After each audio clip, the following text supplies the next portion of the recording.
மண்பாண்டங்களில் எழுதியிருக்காங்க அப்படின்னு சொன்னாங்களே. ஸோ அப்போ மண்பாண்டங்கள் வந்து அங்கே ஃபேமஸாக இருந்திருக்கு. ஸோ இப்போ அதில் என்ன ஸ்பெஷல் அப்படின்னு பார்க்கலாம். டிஃப்ரெண்ட்ஸ் டைப் ஆஃப் மண்பாண்டங்கள் இருந்திருக்கு. ஓகே, இப்போ black and red, grey, buff and black and red wares எல்லாம் யூஸ் பண்ணி டிஃப்ரெண்ட் கலர்ஸில் இப்போ நம்ம எப்படி தயாரிக்கிறோமோ அதே மாதிரி 5000 வருஷத்துக்கு முன்னாடியும் தயாரிச்சிருக்காங்க.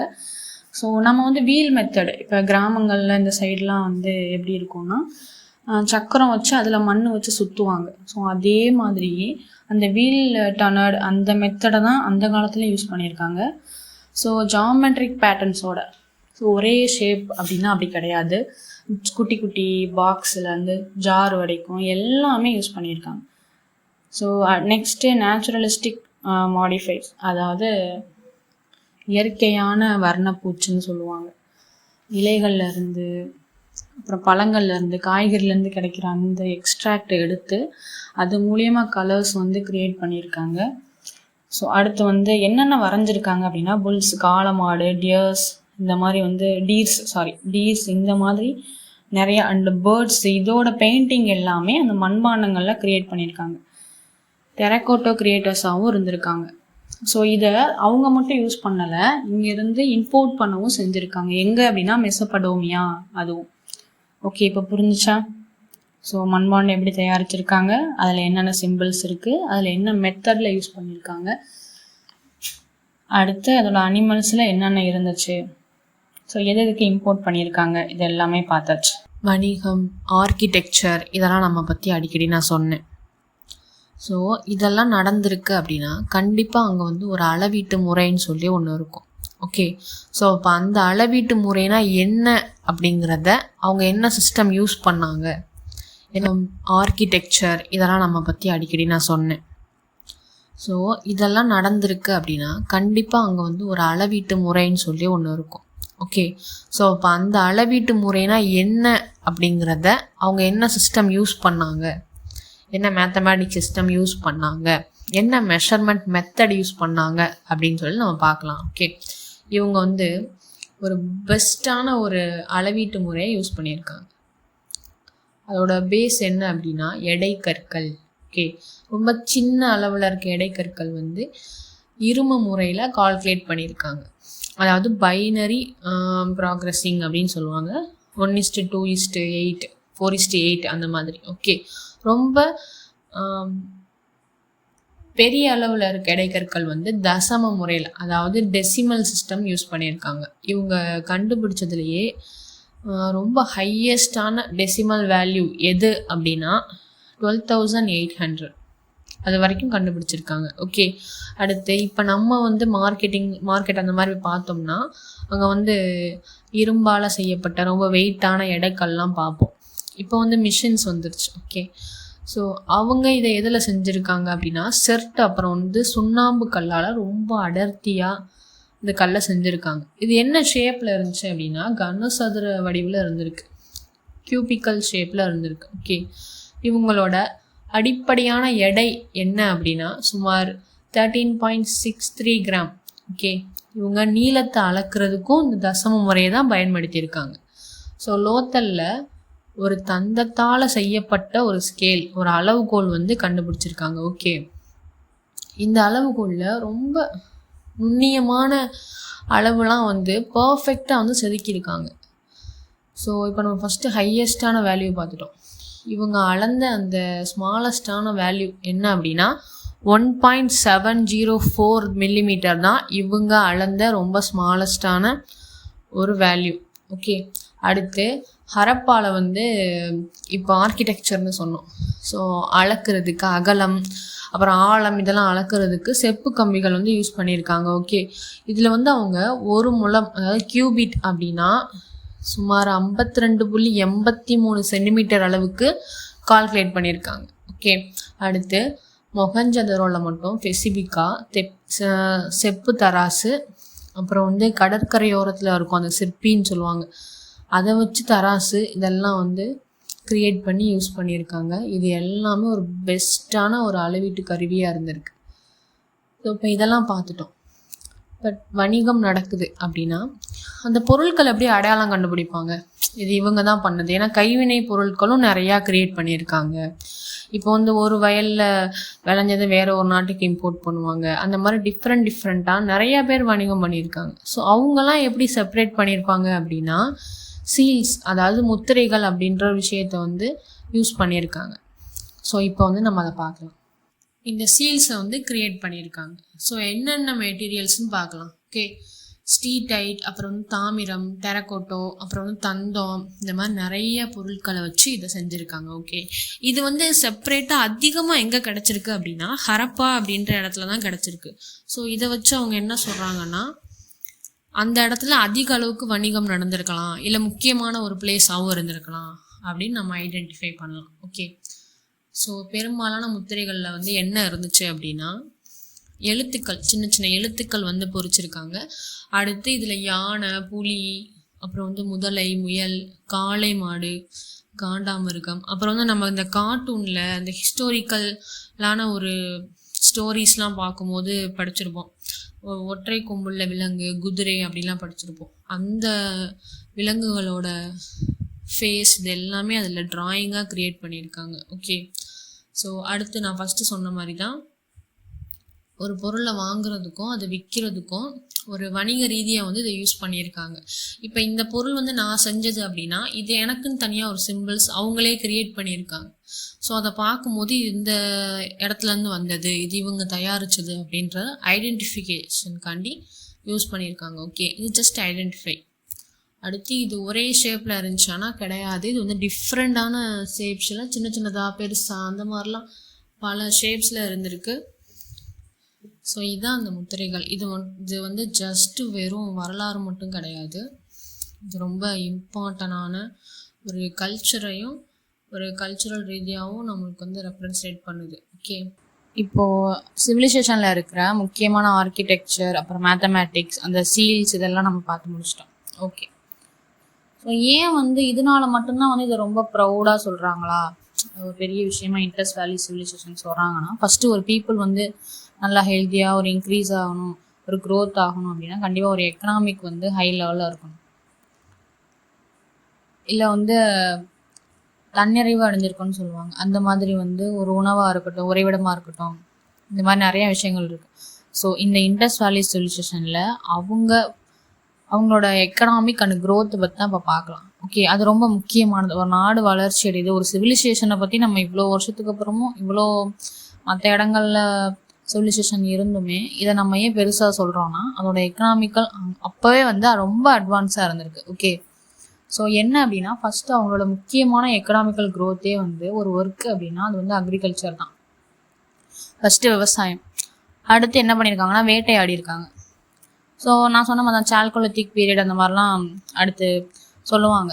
இதுக்கு முன்னாடி ஆதி மனிதர்களாக இருந்தாங்க, அவங்க வந்து என்ன பண்ணாங்க, வேட்டையாடி தான் ஃபஸ்ட்டு சாப்பிட்டாங்க.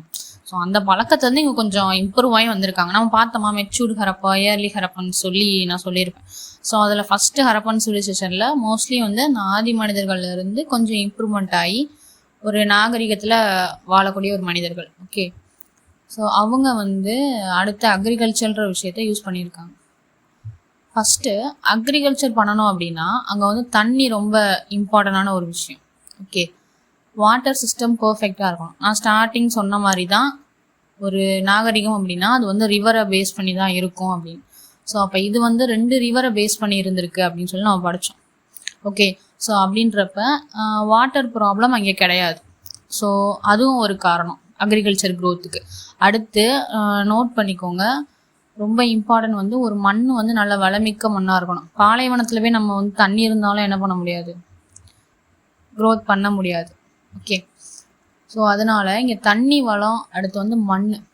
ஏன்னா ஆற்று மணல் அப்படின்றப்ப அங்கே வந்து வெளியிலேருந்து கொண்டு வரப்பட்ட மண்கள்லாம் அங்கே படிஞ்சிருக்குன்னு சொல்லுவாங்க.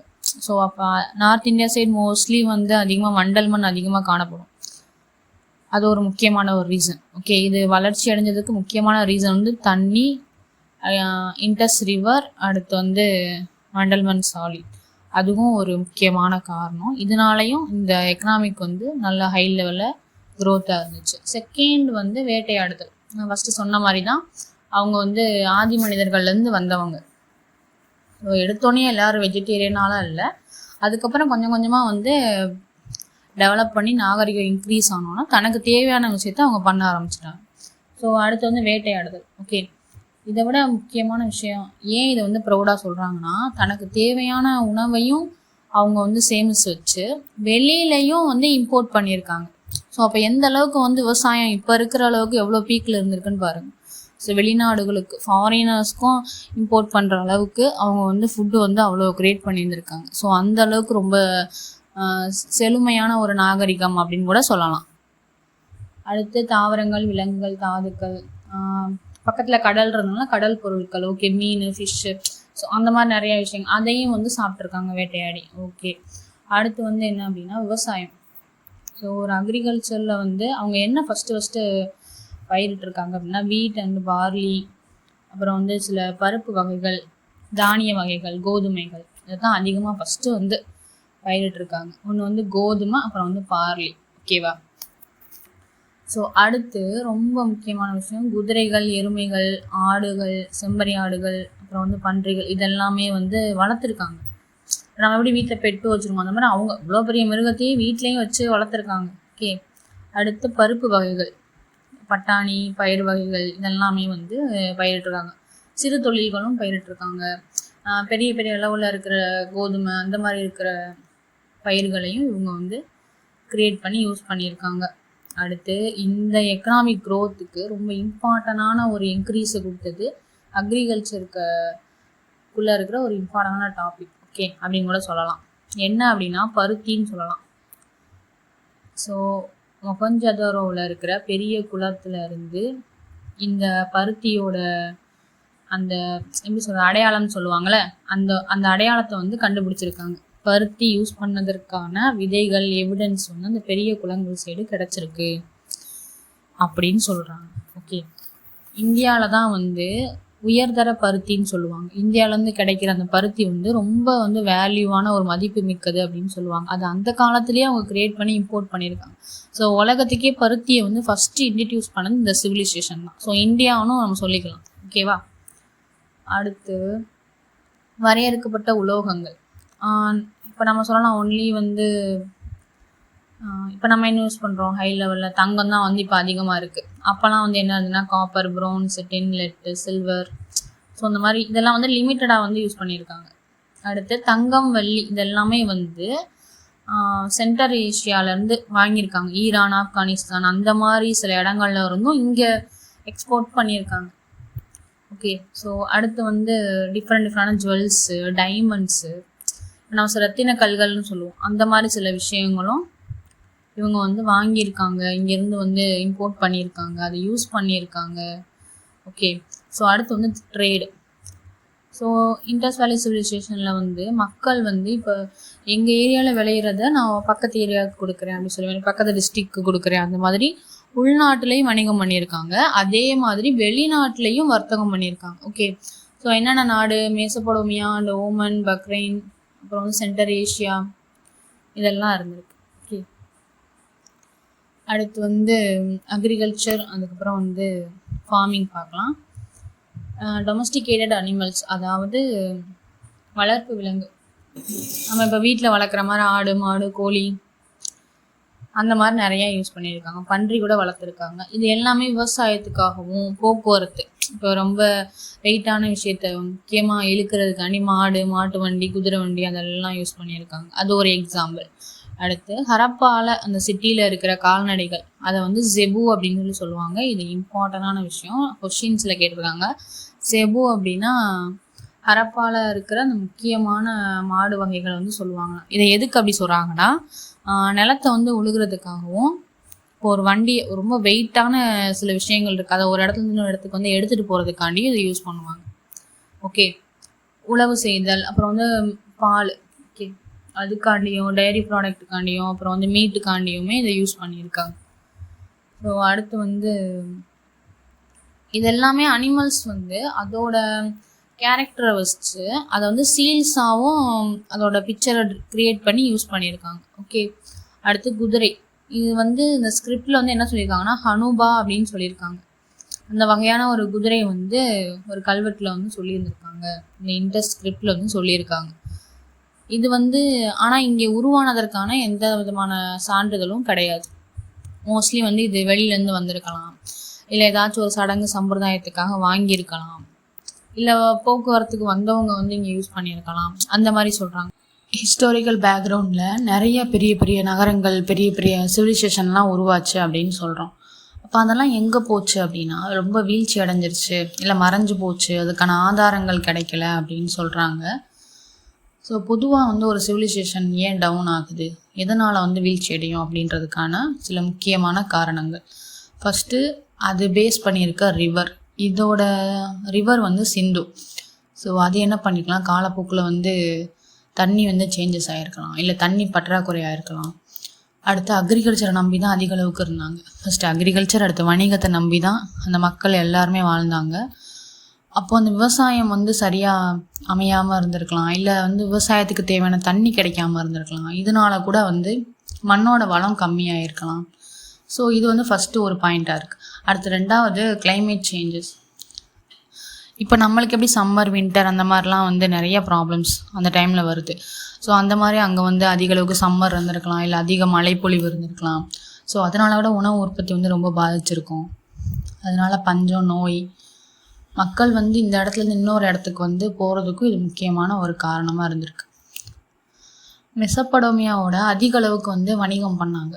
ஸோ அவங்களோட வணிகம் வந்து கம்மியாக இருந்திருக்கு அப்படின்னு சொல்கிறாங்க. ஒருவேளை அதனால கூட இந்த ட்ரேடிங் கம்மியானனால இதோட வீழ்ச்சி வந்திருக்கலாம் அப்படின்ற ஒரு குறிப்பு இருக்குது. அடுத்து அங்கே இருக்கிறவங்க இந்த ஐவிசியை பார்த்து இது எனக்கு இந்த இடம் நம்மளுக்கு தேவை அப்படின்னு சொல்லி படையெடுத்து வந்து கூட அழிச்சிருக்கலாம், அவங்களுக்கு பயந்து போய் கூட அவங்க இடப்பெயர்வு பண்ணியிருக்கலாம் அப்படின்ற ஒரு குறிப்பும் இருக்குது. அடுத்து இயற்கை பேரிடர்கள், நிலநடுக்கம், வெள்ளம், அந்த மாதிரி பூகம்பம்லாம் சொல்கிறாங்களே, அந்த மாதிரி உள்கட்டமைப்புலாம் அழிஞ்சிருக்கலாம். ஸோ அதனால கூட, ஏன்னா பக்கத்துலேயே வந்து ஆறு இருக்குது, ரொம்ப பெரிய ஆறு. ஸோ அதனால் அப்படி ஆயிருக்கலாம், இல்லை வந்து கண்ட நகர்வுனால அந்த பிரச்சனை வந்திருக்கலாம் அப்படின்னு சொல்கிறாங்க. அடுத்து நான் சொன்ன மாதிரி தான் வெளிநாட்டு படையெடுப்பு, நாடோடி பழங்குடியினர் மக்கள். அப்புறம் ஏன்னா இங்கே எல்லாம் செல்வ செழிப்பாக இருக்குது, ஸோ கண்டிப்பாக பக்கத்தில் இருக்கிறவங்க வந்து இந்த நாட்டுக்கு வருவாங்க, ஆக்குப்பை பண்ணுறதுக்கு அதிக பர்சன்டேஜ் சான்சஸ் இருக்குது. ஸோ அதனால் இப்படி ஆயிருக்கலாம். அடுத்து சரஸ்வதி நதி வந்து ட்ரை ஆனனாலேயோ, இல்லை மண்ணோட தன்மை வந்து ஆசிட்ஸ் பேஸாக மாறினாலேயோ கூட இருக்கலாம். முக்கியமான ஆதாரம் வந்து நீர் ஆதாரம் வந்து சரஸ்வதி தான். ஸோ அதை வந்து சேஞ்ச் ஆகிருக்கலாம், இல்லை தண்ணி வந்து கெட்டு போன தன்மையாக இருந்திருக்கலாம், இல்லை அதிக அளவுக்கு அமிலத்தன்மையாக இருந்திருக்கலாம். ஸோ இதனால கூட வந்து இந்த ஐவிசி வீழ்ச்சி அடைஞ்சிருக்கலாம். அடுத்து ரொம்ப முக்கியமானது, இப்போ கொரோனா டைம்லாம் வந்துச்சு. ஸோ அப்போ அந்த காலத்தில் அந்த மாதிரி ஒரு பெரிய தொற்று வந்திருக்கலாம், மக்களை வந்து பலவீனப்படுத்தி, ஸோ எல்லாரும் அடுத்தடுத்து அவங்களோட இறப்புக்கு காரணமாக இருந்திருக்கிறனால இந்த மாதிரி வீழ்ச்சி நடந்திருக்கும் அப்படின்ற ஒரு குறிப்புகள் தான் வைக்கிறாங்களே தவிர யாருமே முழுசாக வந்து ஆதாரமாக சொல்லலை. ஸோ இந்த ஐவிசியை சுற்றி இருக்கிற ப்ராப்ளம்ஸ் இதுதான். ஸோ இதெல்லாம் வந்து இந்த ஐவிசியை சேஞ்ச் பண்ணியிருக்கோம், ஸோ அதனால் இந்த ஐவிசி அழிஞ்சு போயிருக்கு அப்படின்ற குறிப்பு மட்டும்தான் சொல்கிறாங்களே தவிர அதுக்கான முறையான ஆதாரம் கிடையாது. ஸோ இந்த சிட்டி வந்து ரொம்ப ஃபேமஸான ஒரு சிட்டி. ஸோ ஏன் அப்படி சொல்கிறேன் அப்படின்னா, இப்போ நம்ம ஃபஸ்ட்டு பார்ட்டில் பார்த்தோம் இண்டஸ் வேலி சிவிலைசேஷன், அதாவது சிந்து சமவெளி நாகரிகத்தில் இன்னொரு பேரும் இருக்குது. என்ன அப்படின்னா ஹரப்பா நாகரிகம், ஹரப்பன் சிவிலைசேஷன் அப்படின்னு சொல்லுவாங்க. ஏன் அப்படி சொல்கிறாங்கன்னு நான் சொன்னேன். முதலாக அகழ்வாராய்ச்சி செய்யப்பட்ட முதல் நகரம் வந்து இதுதான். ஓகே, இது யார் கண்டுபிடிச்சா? தயாராம் சஹானி அப்படின்றவர். எந்த வருஷம்? இன் 1921. ஓகே, ஸோ இது இப்போ எங்கே இருக்குது அப்படின்னா பாகிஸ்தான் பஞ்சாப் சைடு ரவி அப்படின்னு நதிக்கரை பக்கம் தான் இருக்குது. ஓகே, ஸோ இதில் அப்படி என்ன ஸ்பெஷல்? இங்கே வந்து 6 தானிய களஞ்சியங்கள் கண்டுபிடிச்சிருக்காங்க, அதாவது கிரானரிஸ் அப்படின்னு சொல்ல போகிற விஷயம். ஓகே, ஸோ மற்ற இடங்களில் வந்து நிறையா பயிரிடுதல் முறை இருந்துச்சுன்னு சொன்னேன். அதை எல்லாமே சேஃப்டி பண்ணி இந்த நகரத்தில் தான் அதிக அளவுக்கு சேமிப்பாக வச்சுருக்காங்க.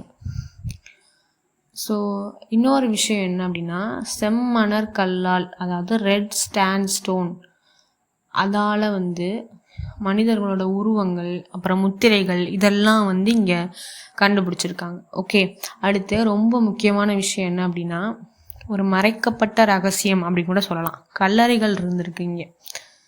சிமிட்ரி அப்படின்னா ஹச் அப்படின்ற இடம் வந்து இது வந்து எப்படின்னா வெளிநாட்டிலேருந்து வந்தவங்களுக்காண்டியும் மற்ற கலாச்சாரங்களை ஃபாலோ பண்ணுற பர்சனாக இருக்கட்டும், ஒரு ஹை லெவல் பர்சன்ஸ், நான் சொன்ன மாதிரி தான் சிட்டாட்டல் ஏரியா சைடு வாழ்கிறவங்க, கோட்டைகள் பக்கம் வாழ்கிறவங்க, அந்த மாதிரி இருக்கிறவங்களுக்கு இந்த மாதிரி சிமிட்ரி ஹச் அப்படின்ற வந்து ஒரு இடிகாட்டில் வந்து அந்த முறையை வந்து யூஸ் பண்ணியிருக்காங்க. என்ன இந்த முறை என்ன அப்படின்னா, இப்போ வந்து நெருப்பில் வச்சு தகனம் பண்ணுவாங்களே, பண்ணதுக்கப்புறம் எலும்புகளை வந்து ஒரு பெரிய பானையில் போட்டு அதை வந்து புதைக்கிற முறையை யூஸ் பண்ணியிருக்காங்க. அதுதான் இது. ஓகே, அடுத்து சிமிட்ரி R37 அப்படின்ற ஒரு முறையும் இருந்திருக்கு. அதை வந்து எப்படின்னா, முதிர்ந்த ஹரப்பா காலத்தை சேர்ந்தவர்கள் வந்து என்ன பண்ணியிருக்காங்க அப்படின்னா, நார்மல் பீப்புள்ஸாக வாழ்ந்திருக்காங்களே அவங்க எல்லாத்துக்கும் அவங்க இறந்ததுக்கப்புறம்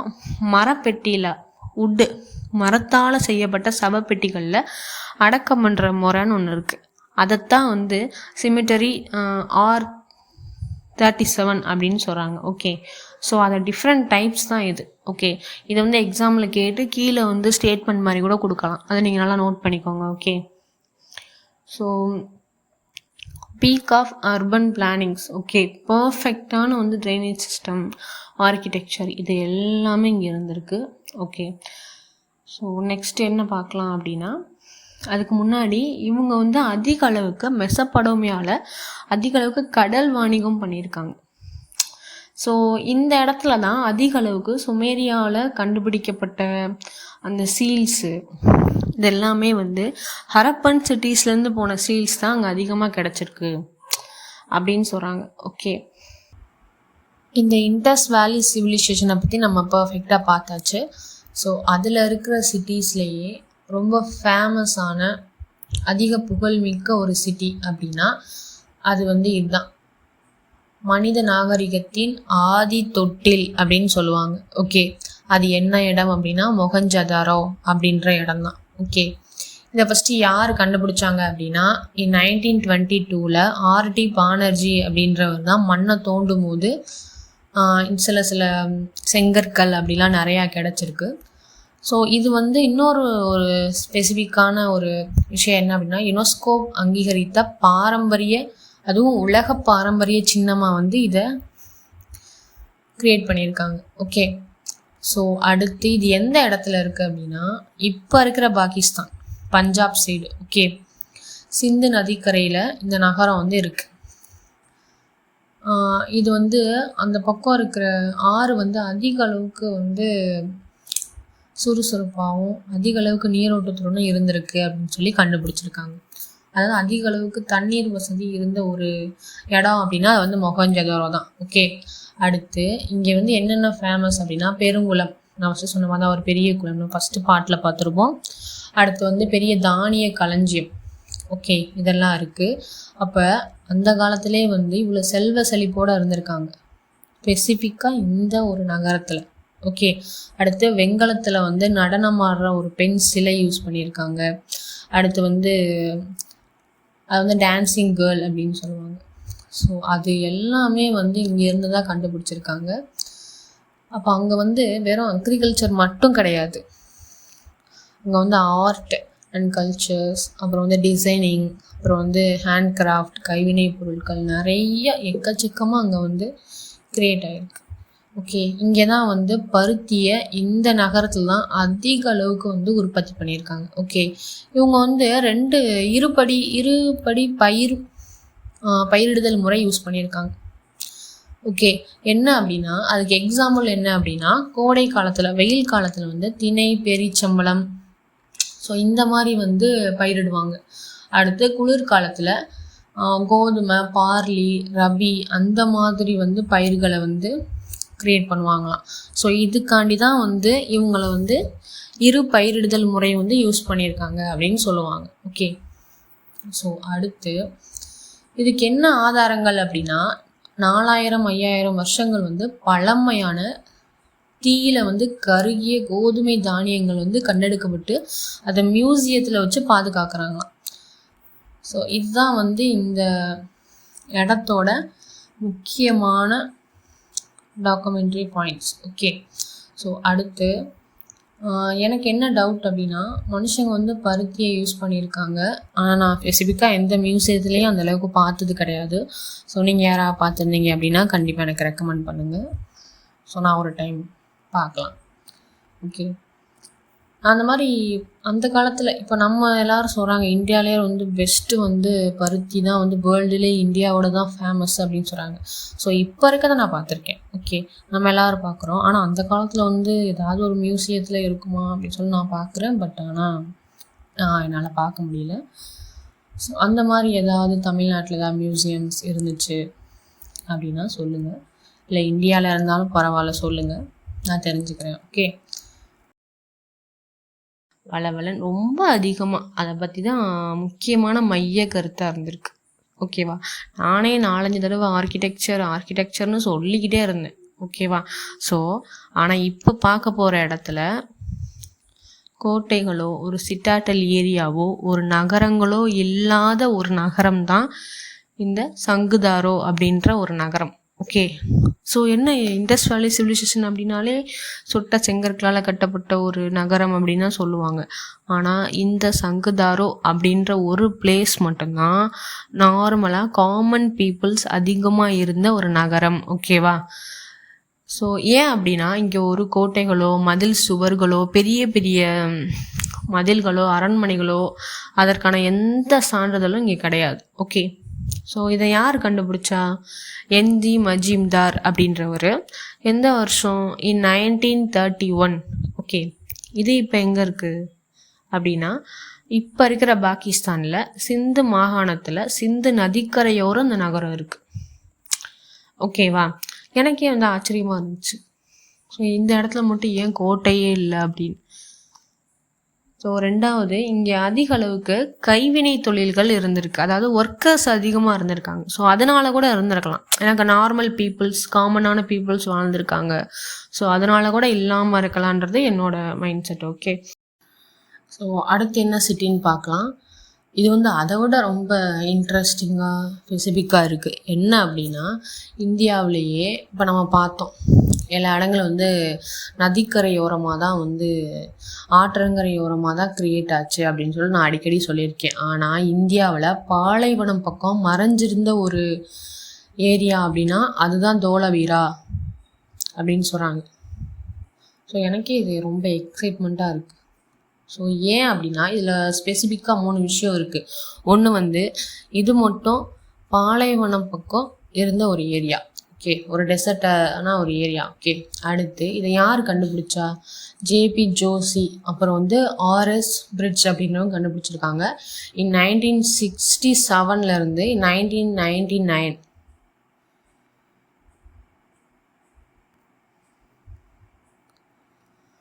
ஸோ நெக்ஸ்ட் என்ன ஏரியா அப்படின்னா இந்தியாவிலேயே இது ரொம்ப ஸ்பெசிஃபிக்காக இருக்குது. ஆக்சுவலி எனக்கே ரொம்ப இன்ட்ரெஸ்டாக இருக்குது. என்ன அப்படின்னா இப்போ இவ்வளோ டைம் பார்த்தோம், எல்லா நகரங்களையும் பார்த்தோம். இது எல்லாமே வந்து ஆற்றின் கரையோரங்களில் தான் இருக்கும் அப்படின்னு சொல்லி நான் ஒரு ஸ்டேட்மெண்ட் கொடுத்துருந்தேன். ஆனால் இந்த தோலாவீரா மட்டும் இந்தியாவில் பாலைவனம் பக்கம் இருந்த ஒரு பெரிய ஏரியாவாக இருக்குது. ஓகே, ஸோ இதை யார் கண்டுபிடிச்சது அப்படின்னா ஜேபி ஜோஷி அப்புறம் ஆர்எஸ் பிரிட்ஜ் அப்படின்றவங்க. இது இன் 1967 அண்டு இன் 1990 இது வரைக்கும்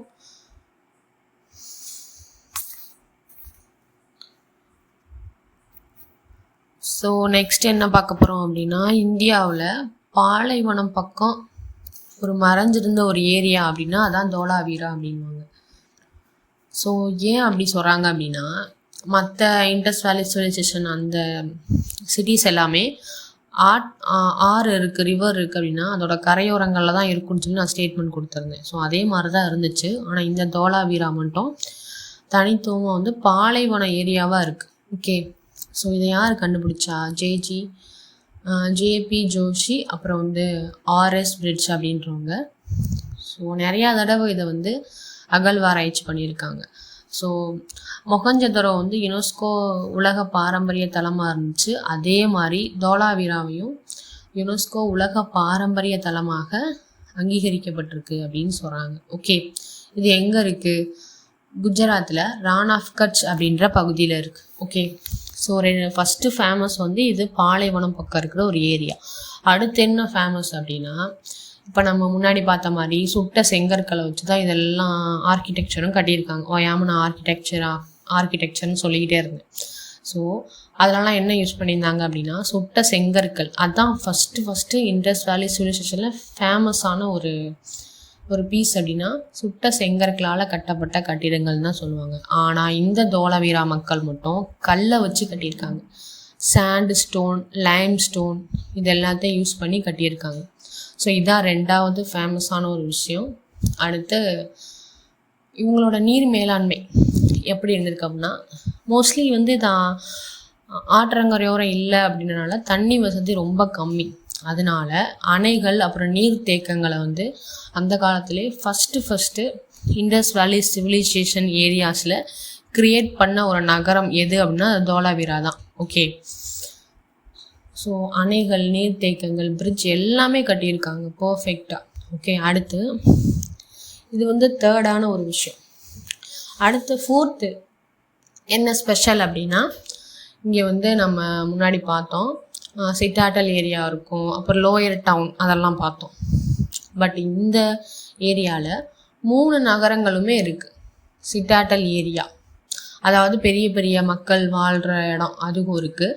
நடுத்தர நகரம் அப்படின்ற ஒரு விஷயமும் இருக்குது. கீழ் நகரம் அப்படின்ற 3 பகுதியாக வந்து பிரிக்கப்பட்டிருந்தது. ஓகே, இங்கே வந்து ஒரு பெரிய மைதானமும் இருந்திருக்கு. ஸோ கலை, அறிவியல் எல்லாமே இங்கே டெவலப்பில் இருந்திருக்கு. அடுத்து லாங்குவேஜ் ஸ்கிரிப்டில் நம்ம பார்த்த மாதிரி இங்கே கண்டெடுக்கப்பட்ட 10 எழுத்துக்கள் கொண்ட பெரிய அறிவிப்பு பலகை, சைன் போர்ட் அப்படின்ற போர்டு இருக்குது. இது வந்து எழுத்து முறைக்கு மிக முக்கியமான ஒரு டாக்குமெண்ட்ரியாக இருக்குது. ஓகே, ஸோ அந்த வீடியோ பார்க்காதவங்க ஃபஸ்ட்டு பார்ட்டில் இருக்குது, அந்த லாங்குவேஜ் அண்ட் ஸ்கிரிப்ட்னு சொல்லி டவுட் இருந்தால் அதில் செக் பண்ணிக்கோங்க. ஓகே, ஸோ இதுதான் ரொம்ப ஃபேமஸான, ரொம்ப ஸ்பெசிஃபிக்காக கொஞ்சம் மற்ற நகரங்களை விட இது கொஞ்சம் டிஃப்ரெண்ட்டாக இருக்கிற ஒரு நகரம் எது அப்படின்னு கேட்டாலோ, இல்லை நீர் மேலாண்மையை பற்றி கேட்டாலோ, இல்லை ஆர்கிடெக்சர், அப்புறம் வந்து பாலைவனமா இல்லை ஆற்றங்கரையோரமா, இந்த மாதிரி முக்கியமான கொஷின்ஸ் டிஃப்ரென்ஷியேஷன் கேட்டாங்கன்னா கண்டிப்பாக அதோட ஆன்சர் வந்து தோலாவீராவாக தான் இருக்கும். ஓகே, ஸோ அடுத்து வந்து முக்கியமான விஷயம் என்ன அப்படின்னா, இதில் என்ன டவுட் இருந்தாலும் நீங்கள் கமெண்ட் பண்ணுங்கள். நெக்ஸ்ட்டு இதில் விடுபட்ட சில ஷார்ட்டான நோட்ஸ் எல்லாமே நான் உங்களுக்கு ஷார்ட் வீடியோவாக நான் கொடுக்குறேன். ஓகே.